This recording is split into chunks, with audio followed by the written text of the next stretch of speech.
Welcome to the Guitar Dads Podcast, a podcast for guitar dads by guitar dads. This week, Nuno wholeheartedly blasts Slash and it's more than words, and we bring you another great interview. Famed session and touring musician and Lee Anderton's favorite sidekick, the great Dane himself, joins us. We're not dogging it this week on the Guitar Dads Podcast. Now, Mr. Jones and Mr. Brownstone, Matt and Dave. Hello, everybody. I'm Matt. Again, who's Mr. Jones? Who's Mr. Brownstone? And I'm Dave. I don't know. I do it all the time. And I like GNR a little bit better than Counting Crows. So okay, I'll take the Mr. I'm Jones. claiming Mr. Brownstone. But isn't Mr. Brownstone like a drug dealer or something? I don't know. Maybe I don't want to be. Isn't he the guy? Isn't he the guy of that film? What is the film where he is the rock playing Dr. Bravestone? Sorry. It's the Bravestone, isn't it? What's the film? What's the film? I don't know. I don't know the film. What's the film? Jumanji. Have you watched Jumanji? Jumanji. Yeah. Dr. Bravestone, isn't it? That's what Axel. That's what Axel. Yeah, that's what Axel was you know what? About. That's what I'm going to put in the next intro. That's what it's going to go in. Yeah, exactly. Anyway, welcome to the show, everybody. Welcome to the show, and thanks for listening, and thank you to our loyal listeners. So you know where you can find us each and every week, right here where you've got us streamed, and you can always check us out all over socials at Guitar Dads Podcast on Instagram, where we post clips and all that fun stuff, and also on our private Facebook group. Come join at Guitar Dads Podcast over there for all the fun, and once in a while on YouTube. But anyway, yeah. So Matt, we got a really special guest this week, and we're really excited about this. We got a big one this week. We're gonna get right into it because we're really excited to be joined by someone we followed for a long time, someone who's inspired us and with whom we put trust in our honest gear reviews. So we have with us famed musician, session guitarist, and of course, as I said in the intro, Lee Anderton's favorite sidekick, Pete Honore, Danish Pete. Hey, Pete, thanks for joining us. Thank you very much for having me. It's a pleasure to be on here. Thank you. Yeah. Awesome. Great. I mean, so we had Lee on, and, I feel like Lee's an ultimate guitar dad. I think you are as well. So he's definitely an ultimate guitar dad. Absolutely. Yeah. But I think you are as well. So, this is really great that you're coming on. So Thank you. And we're really happy to have you on Guitar Dads. So what do you think, Dave? You want to get into, we'll get Pete's take on and a little news that you teased up front there. This might be kind of controversial. I don't know. Yeah, there's been a bit of an update too, since I dropped it in the notes. So we'll update the listeners too there. But so Nuno Betancourt, obviously guitarist of Extreme, made big news this week, or not this week, a few weeks ago, an interview with was it Planet Music or I forget what I don't know. I saw that. Yeah. You saw he basically sounds excited about this. I mean, if it's about him talking about Slash being able to play the Rihanna gig. Yeah, it was. As a session guy myself, it takes a special certain kind of all-round kind of musician to play, a gig where you have to play pop music, rock music, solos, this and that, acoustic stuff, and I've never seen Slash be that broad. I love Slash, he's a guitar god. He's a hero, and he is one of the all-time amazing guitar players. But I've never seen him play with a girl band.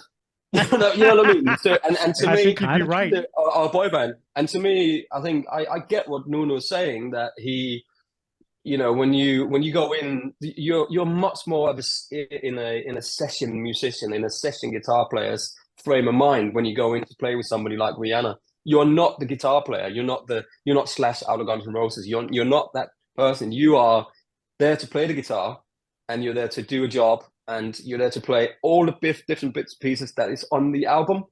And it's not just about you being out there with your top hat and looking cool, although that's the coolest thing in the world. It's about you doing the job that they want you to do.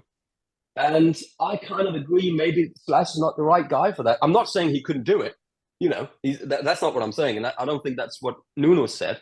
But I'm just saying that if you look at it, there's so many more great touring session guys that could do probably that job better than Slash would do. Yeah. Because he's Slash. Does that make sense? Yeah, it makes total sense. Saying, nobody's saying that Slash is he couldn't do it or he's a bad player. I just think that he is, because he's been always Slash from Guns N' Roses. He's not that guy. And I think that's what Nuno was trying to put out there. Yeah. And, you know, Richard Fortus was saying, yeah, you know, he used to do it. But, you know, he's the same. It's like you put your head down, you play G, C, and D. And then when somebody points you, you have a solo and you play exactly the solo that they want.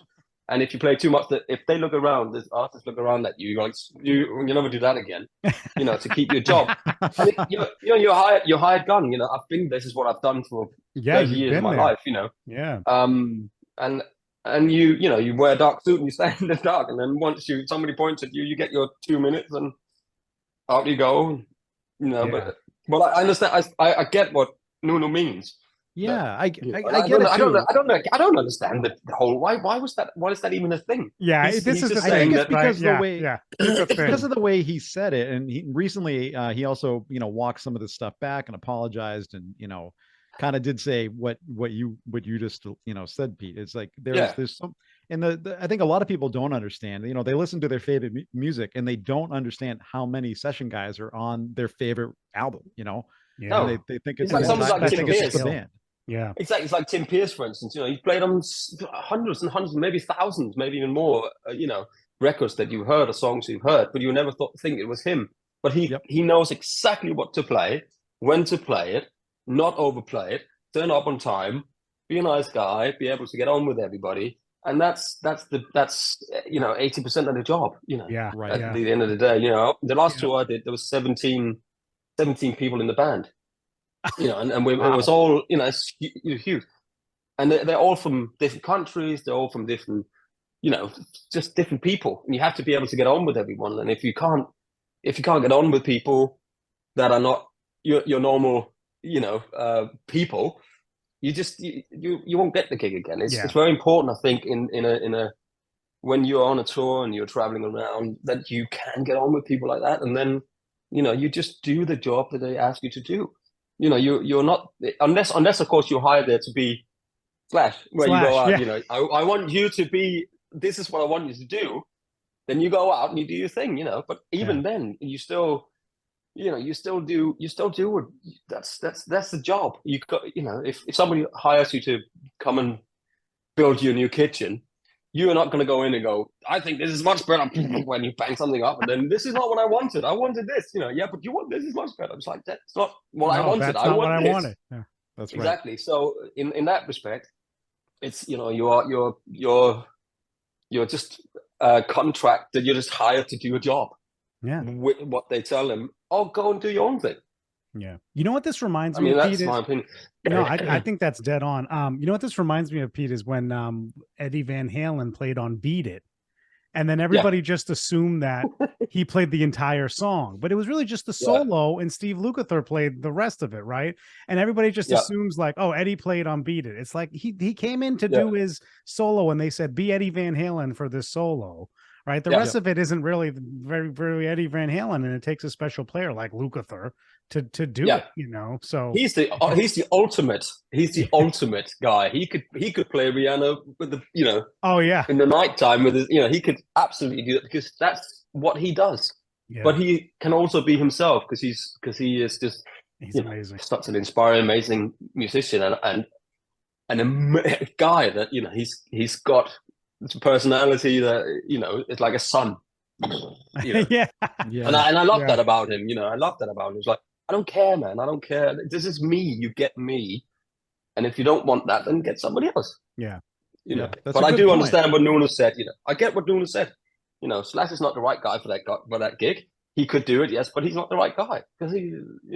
Can we also? Everything I don't want to hurt anybody's feelings. No, that's great. No. Can we also just acknowledge how awesome he is, and how amazing the new Extreme album is, and Nuno? I mean, oh my God, Nuno's incredible! Yeah. If anyone can say anything about anyone, it's him. He's got the credentials. He can say anything about any guitar player.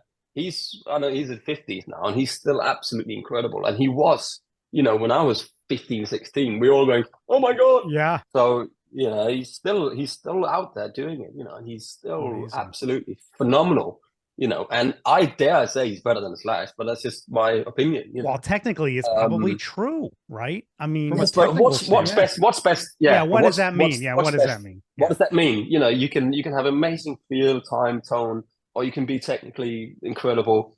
What is the best? There's no best. It's just what's best for the situation you're in right there and then. I.e. playing with Rihanna. That's the guy you need. You don't need this guy because you need that guy. Yeah, I get totally. it.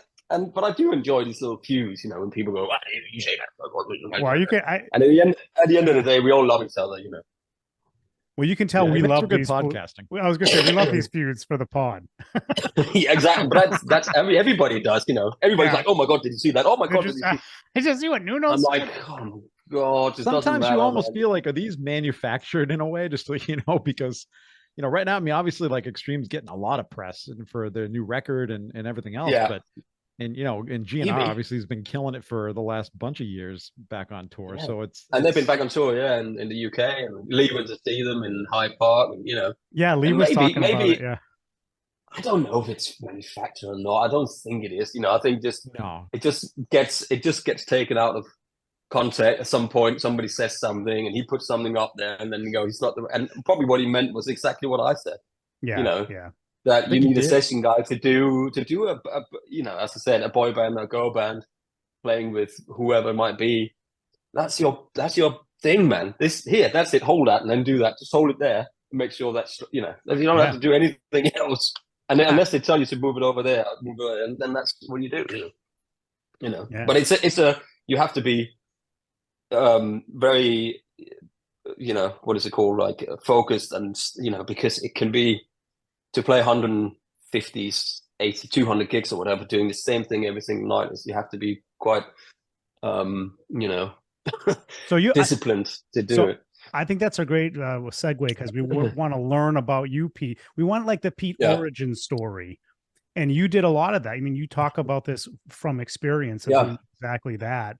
But yeah, I think everybody wants to hear, I think most people know your background, but for those that don't, it'd be great if you can talk about it. Even like you kind of, early days. How did you get into guitar? How did this all start for you? But I'm early days. I think my mum and dad was hippies.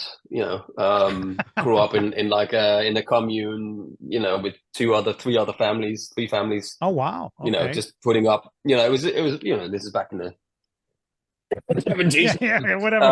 Whatever date you want to say. Yeah, whatever you want to say.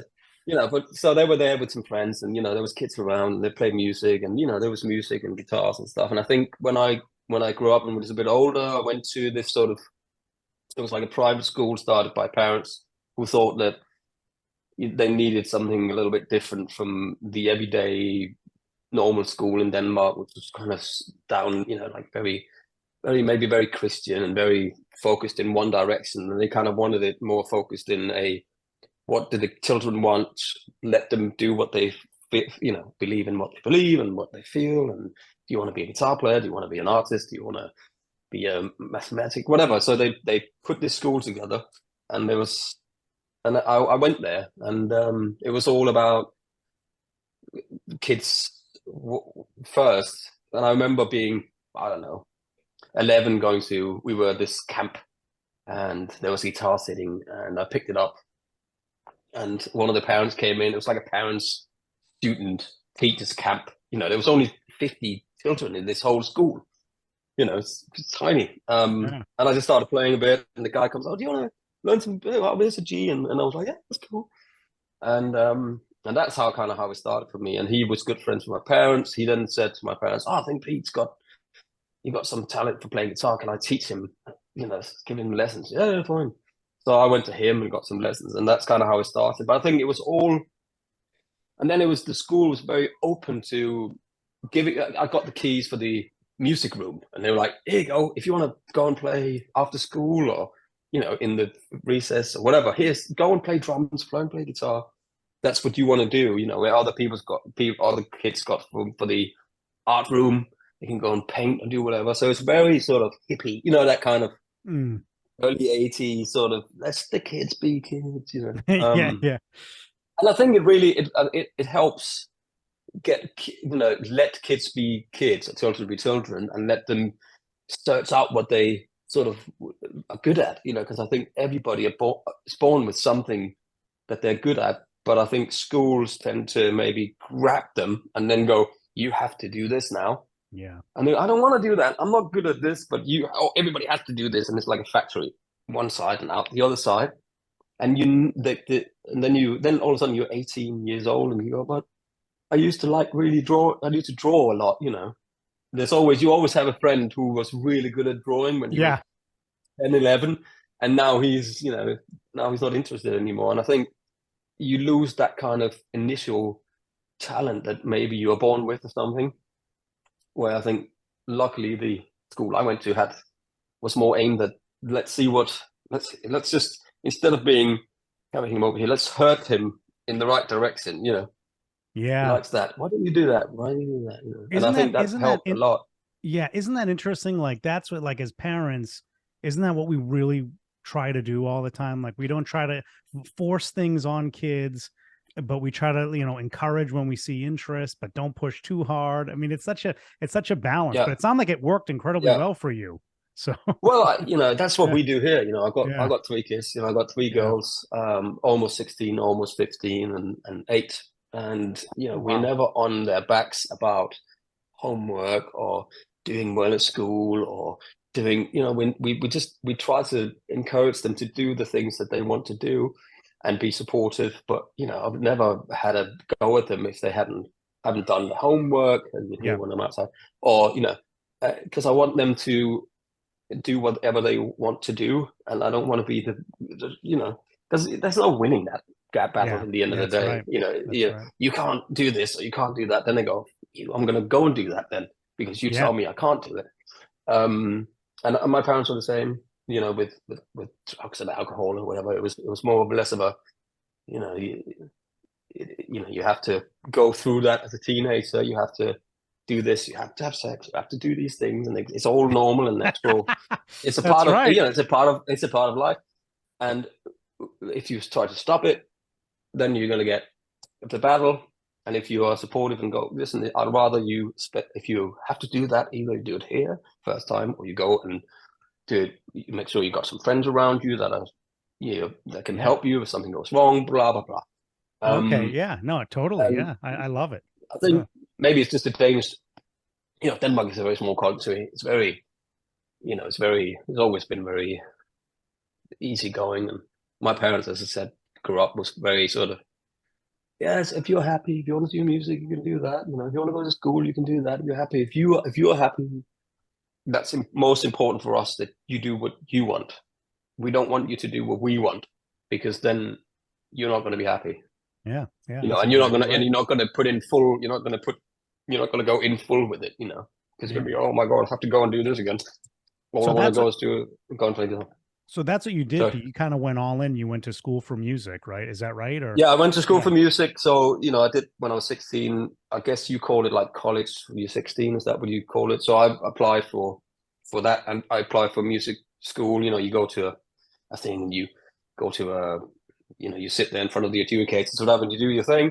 And I got accepted on both of these, and I was like, what am I going to do? And my parents went, whatever you want to do. You can always go back to school later on.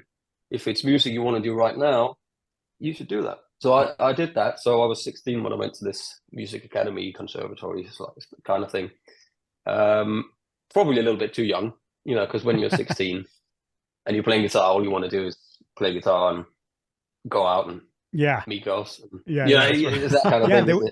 Yeah, so that there was like a level of like commitment that you maybe were like, wow, I don't know if I'm ready for this, right? And in a different town as well. You know, I had to take the train, and eventually I got a driver's license. So I could drive, and I moved there. But you know, all I wanted to do really was play, you know, music. And I think even early doors, about 13, you know, I was out there doing my first gigs, and you know, because the school was very 12, 13. Even at 12, we had.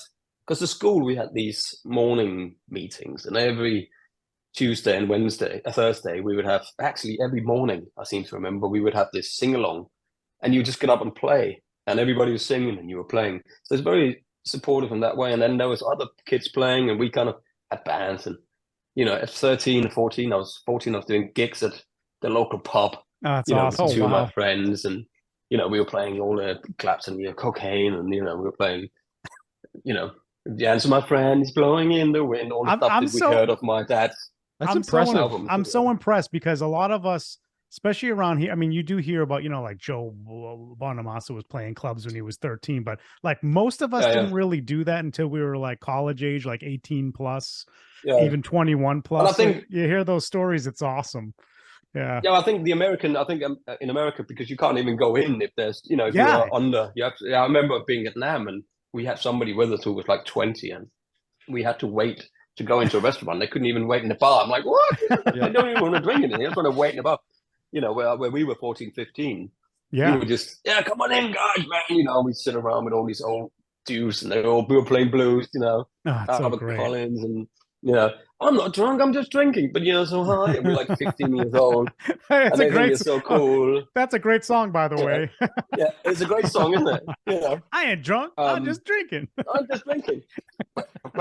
And we were playing all this stuff and I had friends and it was just a nice little community where I grew up as well. I remember I had a bicycle, I didn't have a car, so I made myself a little thing to put behind my bike to tow my gear in. So I had like an amp that's and awesome. stuff, so I could cycle. Wow. So I could cycle to the gigs.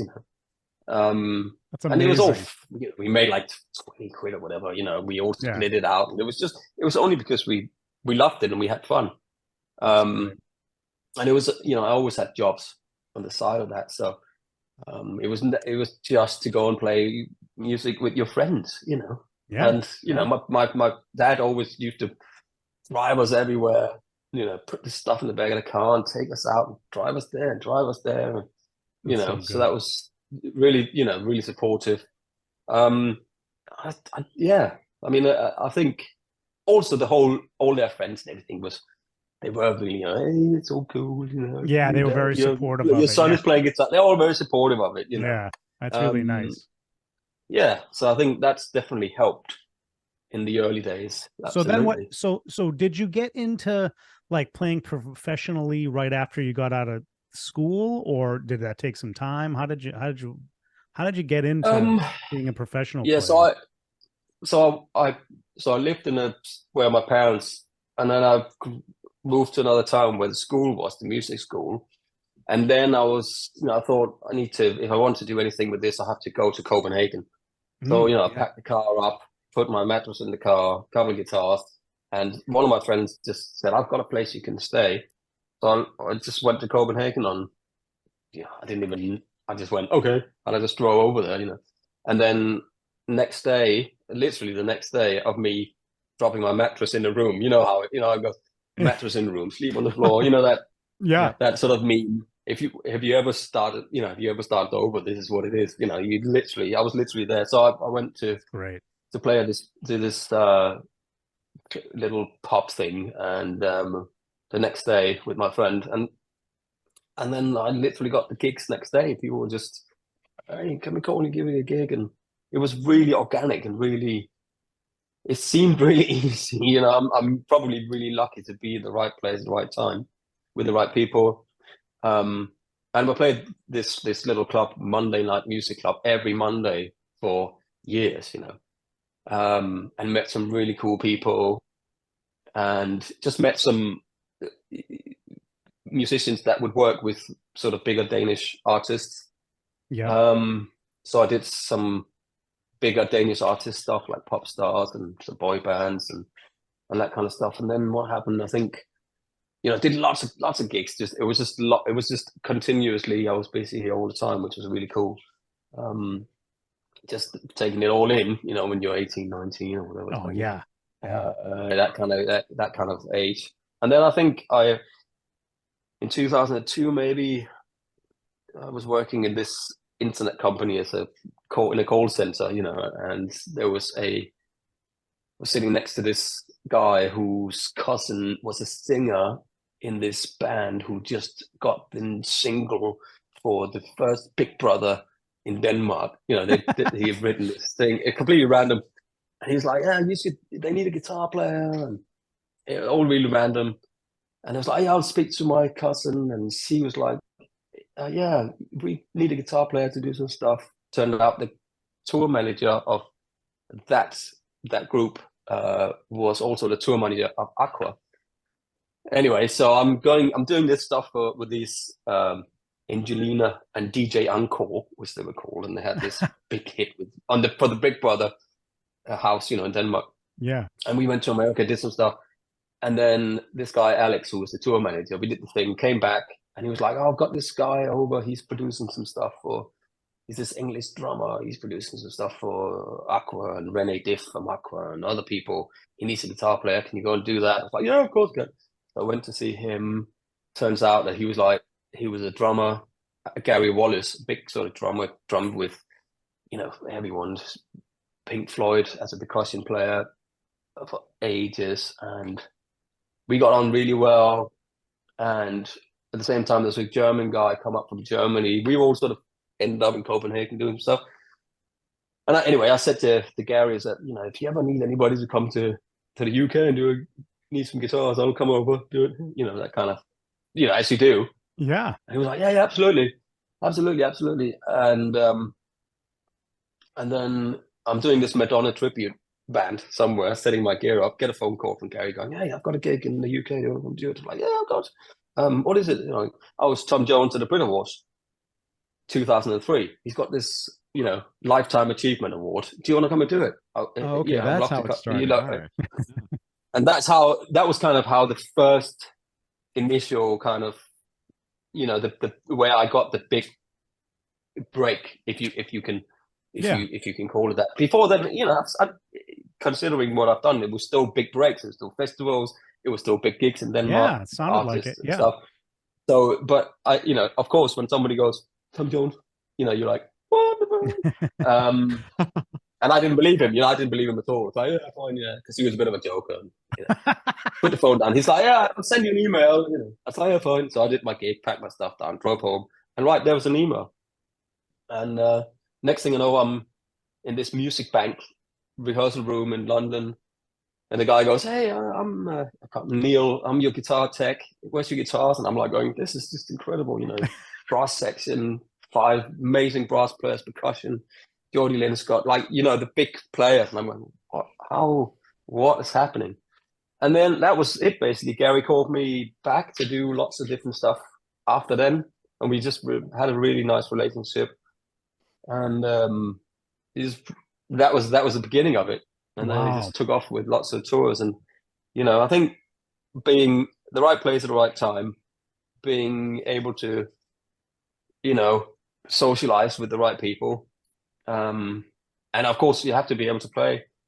But I was like, all those things just went right then, you know. Yeah. And that was great. I did that since, and I worked with Gary till end of 2015 when I started doing the Andersons thing, on and off, you know. Did other things in the UK as well, but mainly we had this little group of 4 people that did most of that stuff: the girl bands, the boy bands, all the, you know, whatever gigs we did, the Tom Jones stuff. And, you know, it was a good little group. But, you know, everybody moves on, and everybody gets, you know, life moves on, and, you know, but, you know, but it was I mean, I've been very lucky to. That's awesome. Matt and I talk about this a lot. We've talked about like how artists get where they get, and it's like we kind of, Matt and I kind of agree that it's not, you know, you say, we all love to use those cliches, you know, I was in the right place at the right time and it was luck, but it's really a lot of that is about, you know, where you put yourself and how you put yourself there, you know,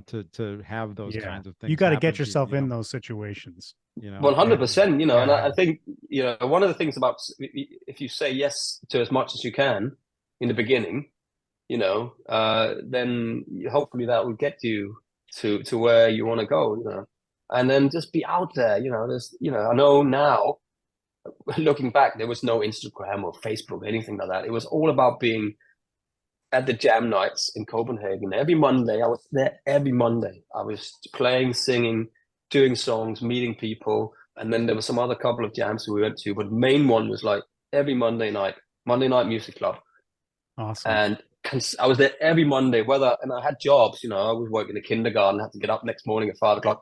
I'll still be there till 3 o'clock in the morning. Wow. Working, just chatting to people, you know, chatting to people, when everybody was smoking and the loud music, it was back then, Yeah. And, ended up meeting some amazing musicians, amazing Danish musicians. There's so many amazing Danish musicians. And because it's such a small, country, but also the whole music industry is quite small. It's just the guys are just magnificent players, and and I miss them all, playing with them and that stuff. But I've been really lucky to be, I don't know, one of the few that has been able to literally try to do world tours, which is been an incredible experience. To do that from. So Pete, I want to hear some more about, because I do want to hear about the transition over to Andertons and all that, but I want you to tell us some world tour stories. Yeah, we want to hear stories from the road. What's it like? What do you ever have any crazy crazy moments in these world tours? And didn't you meet your wife on one of these gigs? She's a dancer. Yeah. So we met in 2005, and we did a tour with a girl band called Girls Aloud. She was the makeup artist. Oh, she's a makeup artist. Okay. Yeah, same thing. Close enough. Sorry. Yeah, close enough. And that's how we met. And as you can hear, they're out there now with the kids. But she's out there. But so crazy stories with it. I mean, there's probably some I can't tell. Yeah. But we've had some amazing. Just traveling around.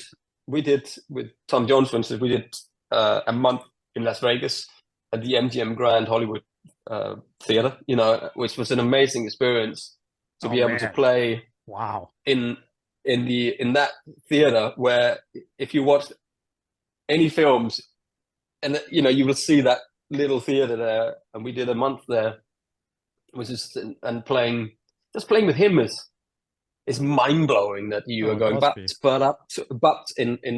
in Las Vegas. You're like, I'm playing this song.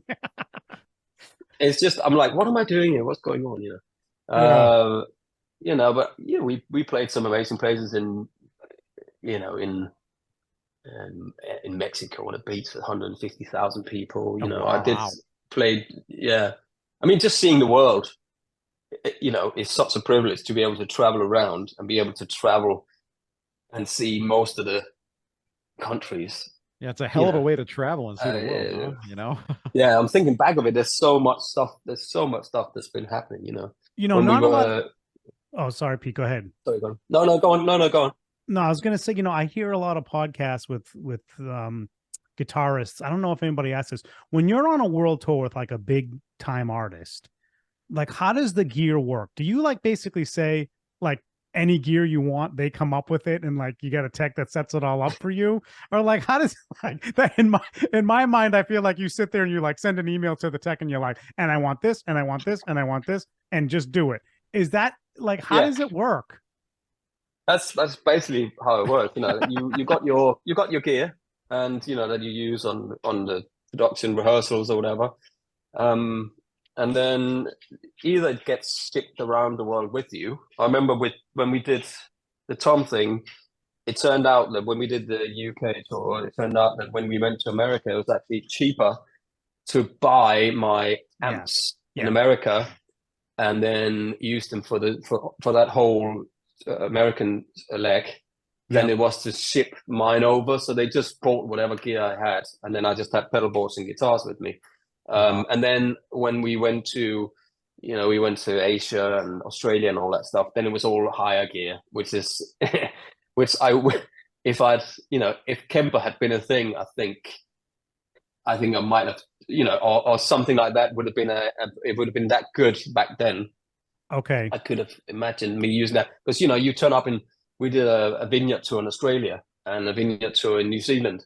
Yeah. And you literally, you stay somewhere, you stay in Sydney, and then we have to drive 3.5 hours somewhere out in the middle of nowhere, and all they have out there is an old Fender amp and or you play in, wherever it might be, on the coast in Mexico somewhere, and you get an old, Marshall amp with one broken speaker, because then they don't fly the stuff with you in those kind of tours, and you just get what you get. You know, you always ask for hot rod, hot rod deluxe, hot rod deluxe. You know, that kind of, yeah. But then again, even a hot rod deluxe that's been sitting in somewhere in the humidity or whatever for 2 years, it's just terrible, you know. So you never really. It was just like, what are we getting tonight? Yeah, let's see, you know.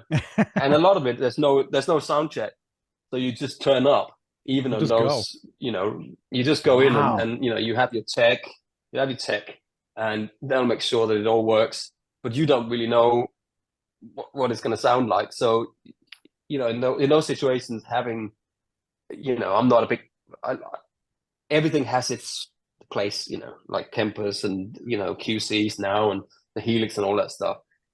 And doing gigs like that is definitely, it would definitely have been nice to have like a little, you know, like a little Helix stump there at the end of it, you know, just to make sure that if, yeah, I mean, it doesn't really matter what it is, because at the end of the day, they're all good now, and you know, it's just none of it is terrible.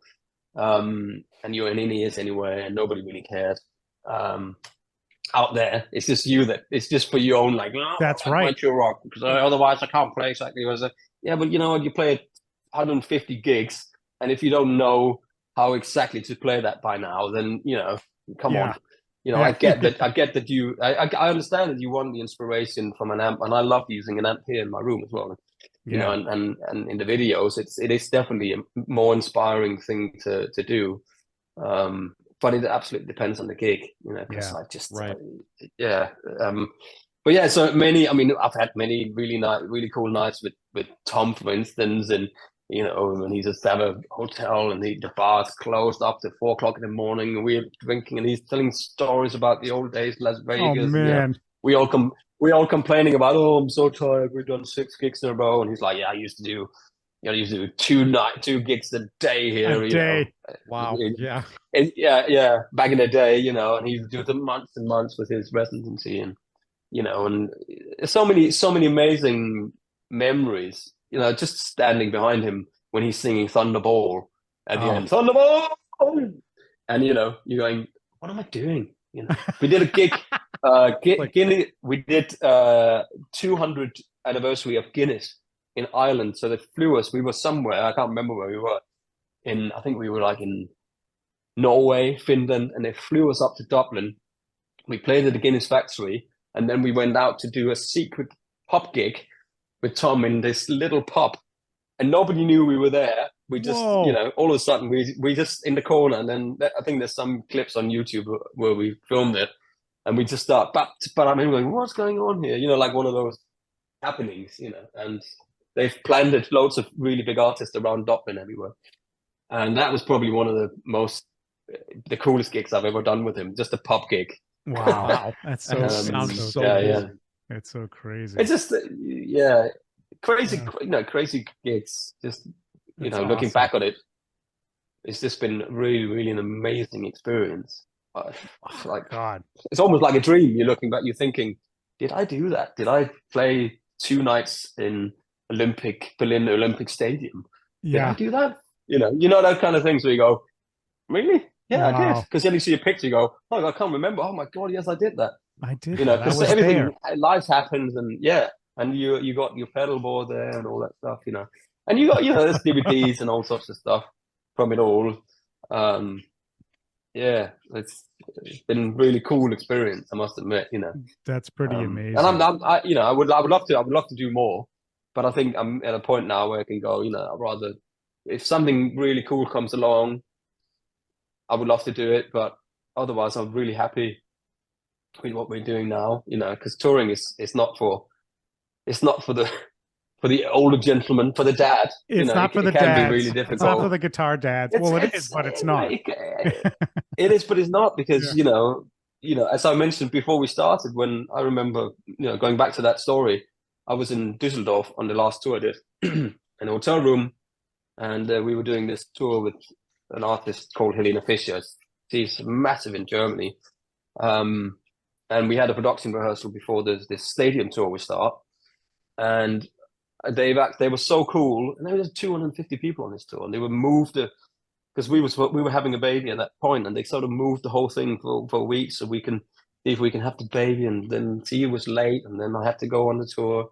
So I watched the whole thing on FaceTime and in a hotel room, and then I just thought I have to take a break from all this, because I've had two other kids, when I was away, and you have a baby, and then you're like, oh, a week later you go, I'm gonna go away for a month. That's a tough one. Family, as a guitar dad. Well, no, I mean that wouldn't work. Like in my life, that just wouldn't work, because my wife would just say, "Sorry, if you do that, you're gone."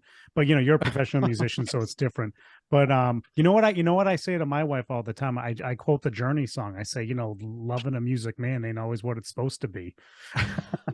Yeah, but it's and I think I'm really lucky that Chloe, because she used to tour herself. She was away. She was out with Kylie Minogue, and she knows that thing, and that's and it's good money when the money's there. And we had Justin Derrico from Pink on for an interview recently. Oh, he's awesome! And, he's so good. He's amazing, and he's a cool dude. And it's funny because he's got a little girl there as well, and I think luckily that Pink is such a family orientated tour. She's such a family person. Kids. Yeah, and I think she's been really good at keeping the same musicians for so long. Which I think that's very rare to see, that you have somebody that is that loyal to your musicians, because a lot of it is not. It's just like, I'll just take the next one who, he's 200 quid cheaper, so I'm just going to get that person. Or it's always. It's really, really that, when you're young, it's fine. When you've got no dependents, it's fine. And you happily drive into London for 75 quid or 100 quid and pay for your parking, and you're like, yeah, I'll do that, it's fine. But now I'm like, I don't need, I've got kids, I can't be asked for that anymore. It gets to a point, it does, and you end up with 20 quid after paying taxes and all that stuff. It's like, it's just not worth it. It's not worth it. Exactly. And they're like, yeah, but it's good for your CV. It's like, yeah, but I don't really care about that. If you're in your 30s or late 20s, and you're kids, you're like, I need to make some money. Yeah, it doesn't matter about my CV anymore. I need to support my family. Exactly. No, but that so YouTube is like kind of an amazing platform for that type of environment, right? Like, you probably never imagined when you were on these world tours that you could have a life on YouTube or just the internet. Never. Right? Never ever. I think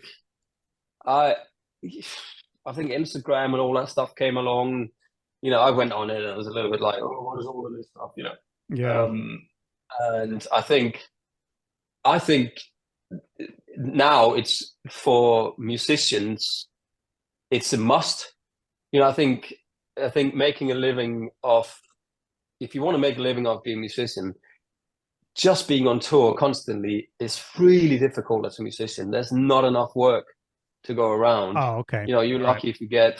I mean, that's my sort of, unless you're like, Justin or people that have got that kind of job. Maybe you get 6 months work in a year, and then what about the other 6 months? You need that an income that could come from someplace else. You have to get that, the money when you sleep, as we call it. It's like, you have a bathtub and you need to have lots of taps around, and you turn them on so they drip in.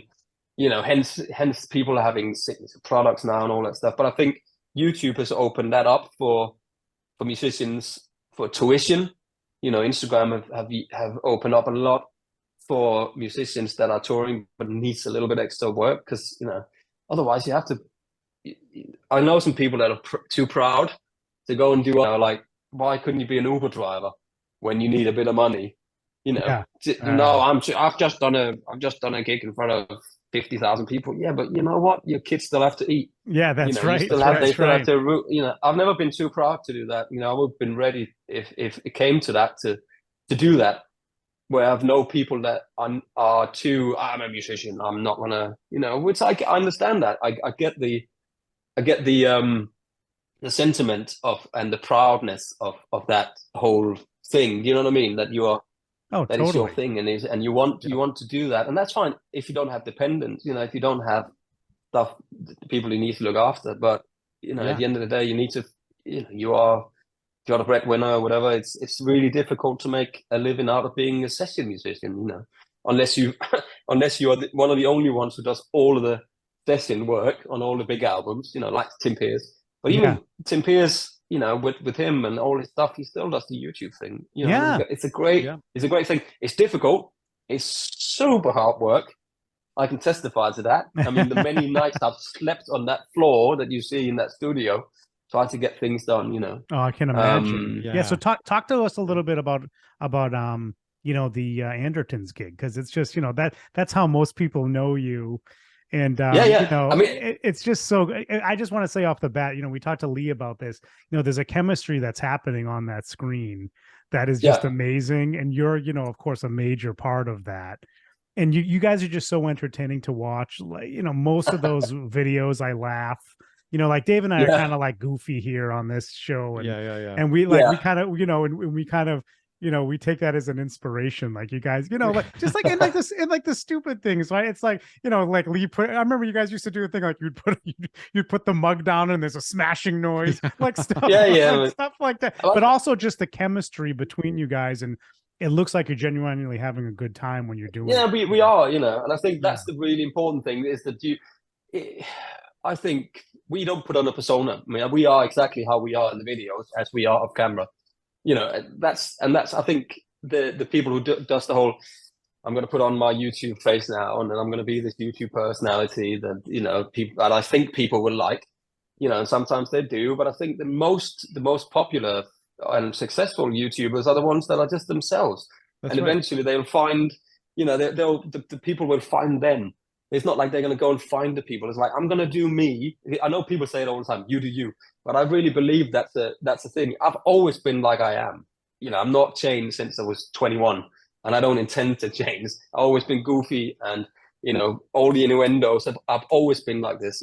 I've been Danish Pete since 2002, actually. Oh, really?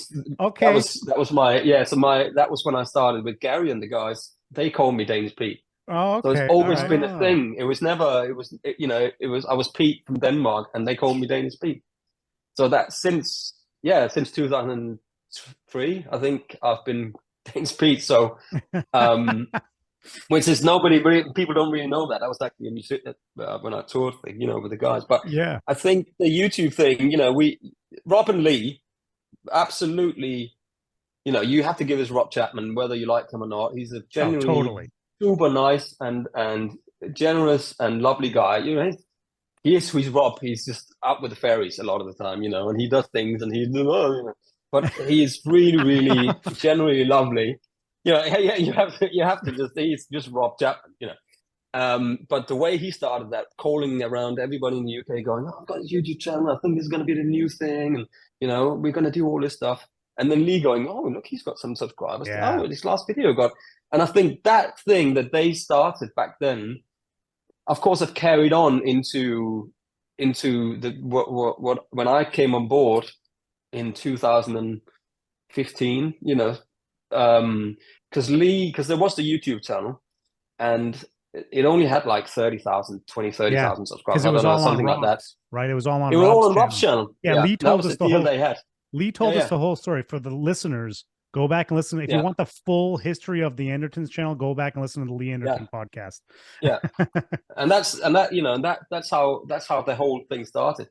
And I think the fact that they were kind of first with that two guys, one guitar, you want to say, but it was like a fun, easygoing, little bit jokey, but also serious sort of reviews. And I think the entertainment, because before then you had people that was like one person, and it's still that one person guy, hey guys, today we're gonna have a look at this new thing, and that's fine, but I think the fact is that you got this entertainment thing where you kind of go out there and then back again into the product, and then out here and then you're talking about somebody's mum, and then you come out here and it's stupid, And you know, I mean, lots of stuff that never goes on the channel that we can never talk about, which you'll never hear about. Oh, I can only imagine. Yeah, Yeah, we'd but love to that's get what our makes hands it. on those outtakes. Oh my god, I've got it all for one day when Lee goes, "Oh, Oh, jeez. and I go, hang on, man, pay rise, you know. I'm gonna ask for the, or it's gonna be the last video we ever set live, you know, Yeah. before he hands the keys over to the new owner. You go, good luck, set it live. Release. Yeah. If Lee ever Like, wants to cash out, that's what he's gonna do. Oppenheimer, yeah. Yeah. It's the Oppenheimer video. That's right. of That's YouTube. right. Oh my goodness. Oh, that's But awesome. I think you know what we love doing it because you know I play more guitar now than I did when I was doing 70 flights a year around playing 2-hour shows. All I did was just travel. That's all. Yeah, You know, yeah. and then you get to play. You know, like Keith Richards said, they pay me to travel, and that's the fact of it. You know, Yeah. they don't pay you to play guitar. I'll do all of those gigs for free. I mean, I'll play with all of the guys I've played with for free. Who wouldn't play with Tom Jones for free? Yeah. You know, going, oh my God, what is it? You know, you get money as a bonus. You Yeah. know? Yeah. For me. Yeah, but it's like, I but just like you like said, it's your time out of your life to like travel the world, and you know, the playing's the easy part, I would imagine. Yeah, That's exactly what it is. You know, Yeah. I mean, it is going like this when you're playing some of these gigs. You know, you're like, I'm gonna mess up. Am I gonna mess? I remember doing some.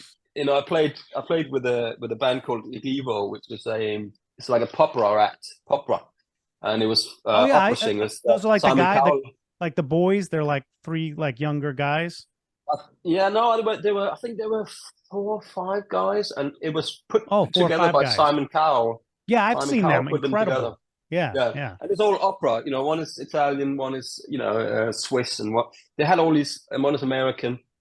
Well, anyway, we traveled around. You know, and I remember there was everything is on click, so we all got in ears. Every place we went to country, we would pick up like a new symphony orchestra that would sit in the background, but we would still have some stuff on track just in case that that the symphony orchestra that we picked up there wasn't good enough or whatever. And I remember we were playing a song called Passera, and it's in the beginning it stands nylon string guitar, which is another thing. I was like, I turned the tour down first actually originally back in 2006 because I had my own thing going on in Denmark. I had a studio with some friends. We were writing some songs for Danish artists, you know, and it was going really well. And I thought, I'm going to give this a chance. Gary called me up to do this Il Divo tour, and I said no. And I was like, so much money, and I turned it down stupidly, but I wasn't ready for it. And then the guitar player messed it up. He was like, he obviously he was, I'm going to, you know, so they didn't want him anyway. I don't know what happened exactly, but it was something about not being on time. And being late and overplaying stuff, and they came back to me and asked, "Do you want to do it?" And I was like, "Oh, it's nylon string guitar, you know, it's like Spanish stuff," and they were like, "Yeah, you can absolutely do that, no problem." And I flew to Kuala Lumpur straight into rehearsals. I was like, "Oh, wow." Anyway, so we did 3 weeks in rehearsals in Kuala Lumpur, did the first gig, and then started the tour there. You fly with the summer, you know, you go with the summer around, but anyway. So we're doing this gig, I can't remember where it is. And everything is on click on in ear. So we got like 1 and 2 and 3 and 4, you know, and you get the click in. And for some reason, something distracted me in the beginning there. So I missed the click.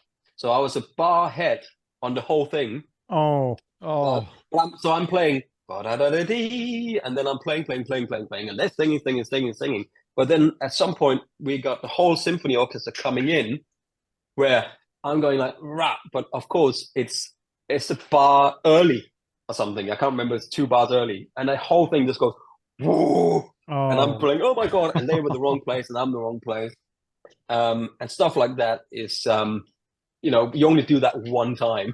Yeah, right. And you know, and luckily we got people behind us and around us to make sure they stop it and make sure. So it wasn't a big deal, but. Yeah, I just remember one of the things I remember. My heart just went, oh, I missed it. Yeah. I mean, talk about a high pressure. Talk about a high pressure gig, big gig, orchestra. Oh my goodness. Yeah. And you know, that was hang on, here's a dog. Oh, a dog. Here's one dog, and that's one dog. Here's another dog. Here's another big dog. Oh wow. You're doing the dad life, Pete. I love it. Dogs, kids, the whole thing. That's correct. Absolutely. Guitars in the corner of the living Guitars room. in the corner. Why not?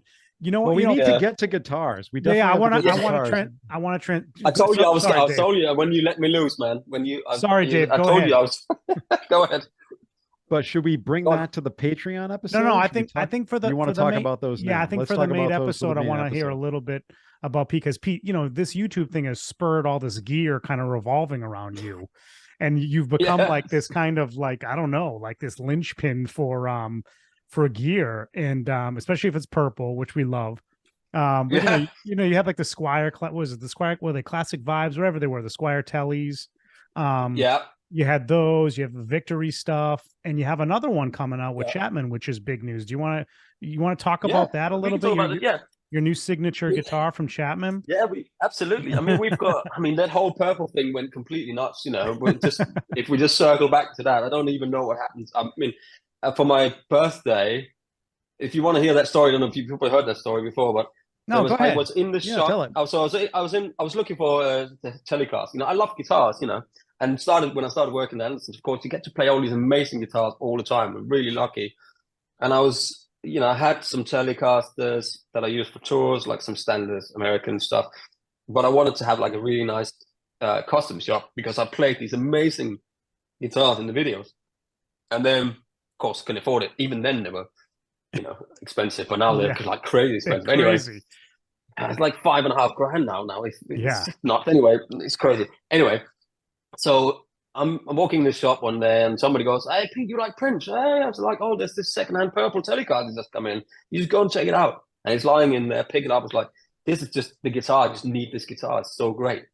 And I call up. You know, I'm playing it, and then I text Chloe and go, "I need this guitar. Can we sort something out?" It's like, "Yeah, we'll figure something out." You know, she's cool like that. And I call Lee and go, "Lee, man, this guitar. Can we figure something out?" And he's like, "Yeah, I'm just in a meeting. I'll come down and then we'll sort it out. We'll write a thing and we'll do some stuff." And I was like, "Yeah, cool, okay." Posted on Instagram, "This is the best Telecaster I've ever played. It's amazing." And then, you know, looking forward to going, "Yeah, I'm gonna take the guitar." And then Lee calls me like, "Hey, what's up? Did you see it?" And I was like, "It's just been sold." I'm like, "What?" So somebody seen my post on Instagram, bought the guitar, and then that was it. I was like, "What?" So it was gone, you know. And I spoke to a couple of guys, and they were like, "No, this guy, he comes and sells gear all the time. He mixes in and out. He buys some stuff, and then he saw your thing and he bought it because he thought it was cool." And you know, anyway, so months goes past, and I keep going in and going, "Is that Tele come back? Has he come back with it yet?" No. Eventually, actually, he did bring it back, but the guy Paul, who knew that I really wanted the guitar, called Lee up and gone, "Hey man, it's Pete's big birthday coming up, big 30 plus one." So, you know, he's like, "Should we want to, you know, should we keep it?" And then Lee's like called up Chloe and went, "Should we do something with Pete's 40th birthday?" And I was like, "Yeah, let's do it."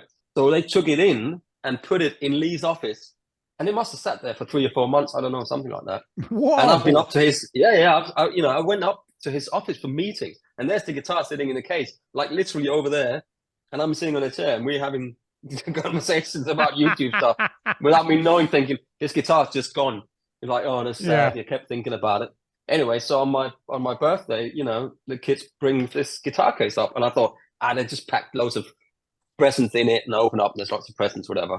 And I open it up, and there's that guitar. I'm like, wow, how does that happen? That's amazing. So, and then I started using it in the videos, and it just became a whole big thing. And then, you know, spurred out these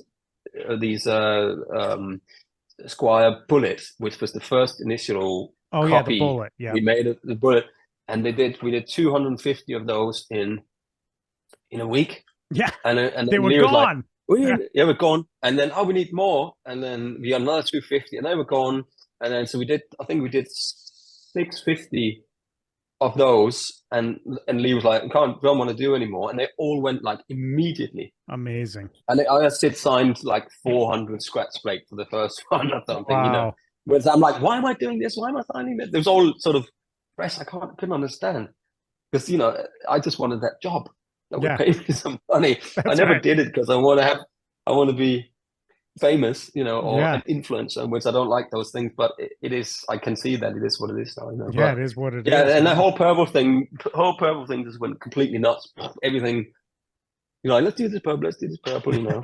Anyway, so onto the Chapman guitar. So because of that, you're not doing a purple one in this. Exactly. So what happened with that was that, you know, I think the reason why I picked this color was so everybody would say, why is it not purple? Yeah.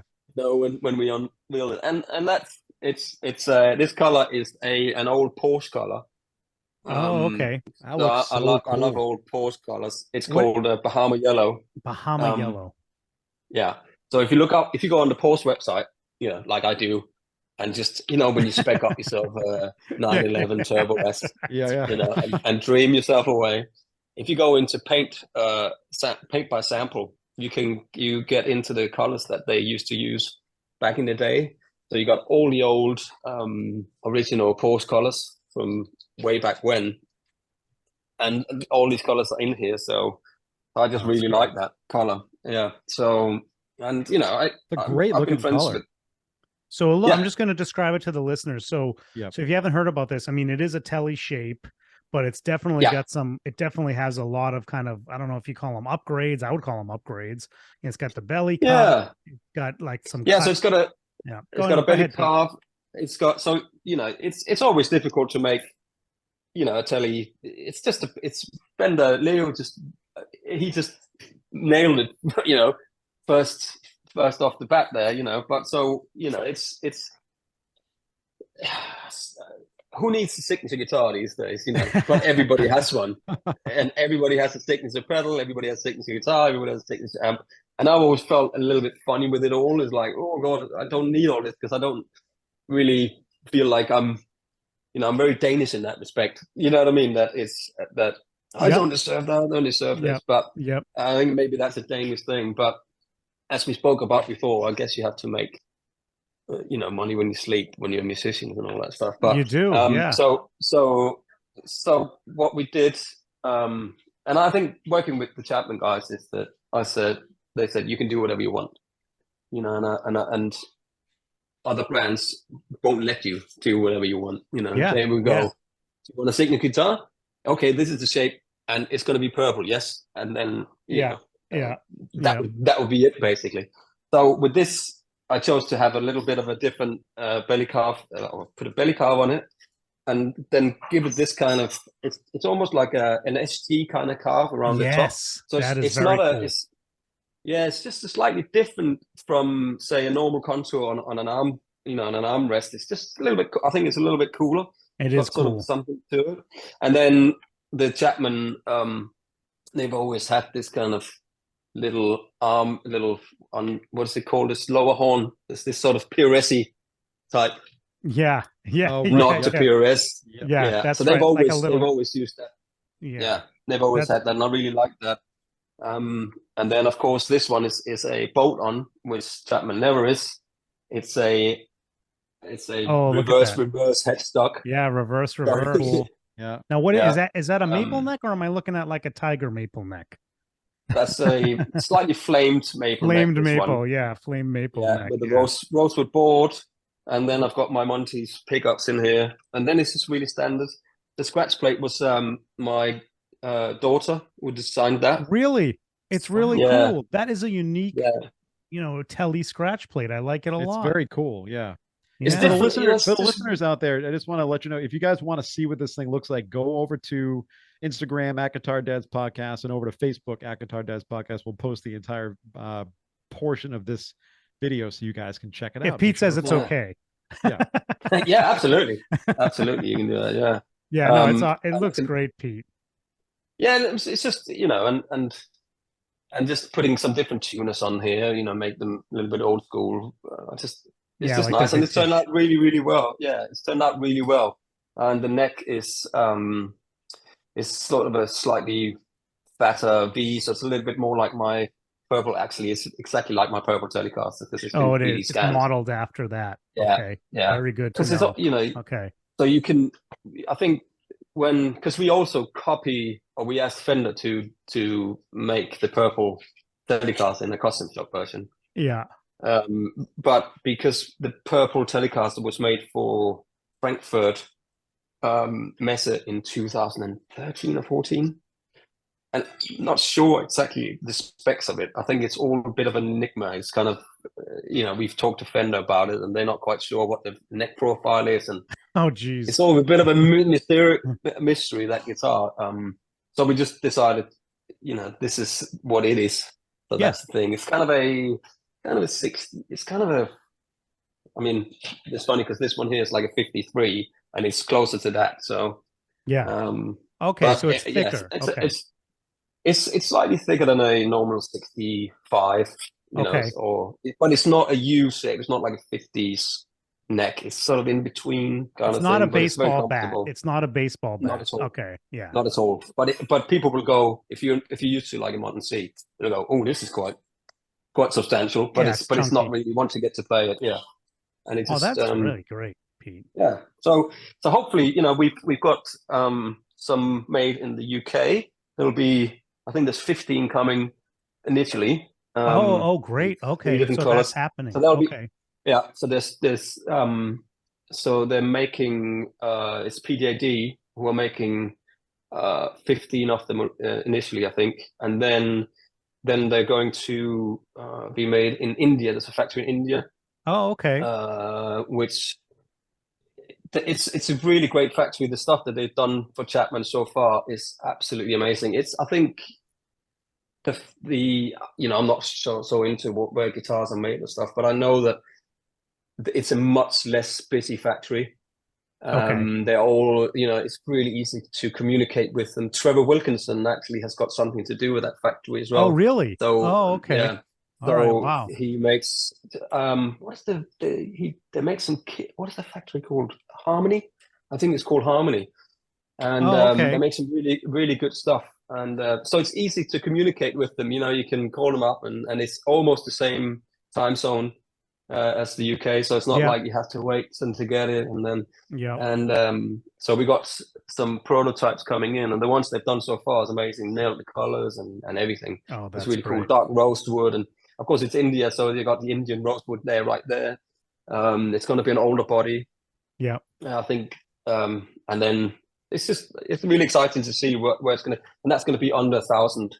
Under $1,000, the one from India. Wow, that's awesome. Yeah, so that's a great price point. So so that price points these days is really difficult because everything's going up. Everything's going up. To be under $1,000 for a spec guitar like that, I mean, that's pretty good. I mean, good for them. Good for you. Good for everybody. So, I mean, who knows if anybody's going to buy any of them? I'm sure the next thing I'm sure they will. It is interesting. I do want to call it out because Chapman, even though they had like a telly shape and they were kind of on the modern end of stuff. Right, like let's just be honest, right? So this is like a vintage spec with which you could say improvements or modifications. But it looks like a vintage telly kind of. It just does, So that's that's cool. I mean, you got a different scratch plate on there and stuff, of course. But I mean, that's pretty cool for Chapman. I think Chapman's going to do really well with these. I'm going to call it right now. But I think that was one of the attractions for me to actually do it. That not only that, of course, Lee and Rob are friends, and it's that relationship was easy. It was right there instead of having to start some completely new relationship with people that you don't know and all that stuff. And they've been calling for a long time. It's been we've been talking about it for years. I can imagine. But I just thought my whole thing with that was that Chapman needs a different branch to that different audience, that the John Mayer generation, if you will, almost, where there's so many people that like that to play blues or funk or that is not that pointy reverse headstock kind of people. Even though you got that telly shape, it's still sort of aimed at a different audience. And I think Chapman definitely need that to be able to carry on and continue. And maybe even grow into something else. Who knows? There might be an S-style version of that coming out at some point. Oh, okay, which is, I mean, it's there, and I think for them to have more classic side of it. So you got like pointy, sharp, stiff here, and then you got some more modern down the middle, and then you got the classic sort of vintagey kind of side over here, where they didn't have that before. I think that's really interesting. to see what's going to happen in the future. I mean, everything takes a long time, you know, to have a prototype. This is prototype number 2, and there's another prototype coming from the UK. Okay. And this has been up and down the country, back and forth to people. Oh, I can imagine. And this and that, you know, and it's relentless with the colors, and I'll get all colors back, and I go, this is the Porsche I would like it to look like, and then they go, you can't do this one, but you know about this one, you know. Oh wow. Wow. But it's been a really cool process to be involved with as well, and it's going to be exciting to see the end. You know, hopefully the end of this year it should all be ready to go. Oh, great. Fingers crossed. It's coming fast. It's really coming fast. We are excited. This year's almost gone, isn't it? It's almost Christmas. It's almost It's not even August. It's almost Christmas, everybody. But it is true. It goes so fast. It goes so fast. But what's also gone by fast, Pete, is this we are gonna wrap this episode up, and we're gonna head over to the Patreon. If you wanna join us over there, go to patreon.com/Guitar Dads Podcast. But and go check us out on Instagram at Guitar Dads Podcast, on Facebook and all that stuff. But Pete, man, this has been really fun. We really appreciate your time. Thank you so much for coming on. My pleasure. We should do another one, because I feel like I've been talking a lot here, and we have we got more. That's the surface. I think we want to get into a little more gear on the Patreon. Yeah. So all of you that are patrons, come over to the Patreon. This might be a great time for you to subscribe as a patron if you haven't. If you want to hear more about Pete's gear. You can do that. But then I think Pete, we need you back on the show again. We gotta get you back on. Yeah, we have a lot more to talk about. So thanks so much, Pete. That's my pleasure. Yeah. Well, Matt, I think that was it, and that was this week's Guitar Dads Podcast. That's it. Keep rock alive. We'll catch you on the flip.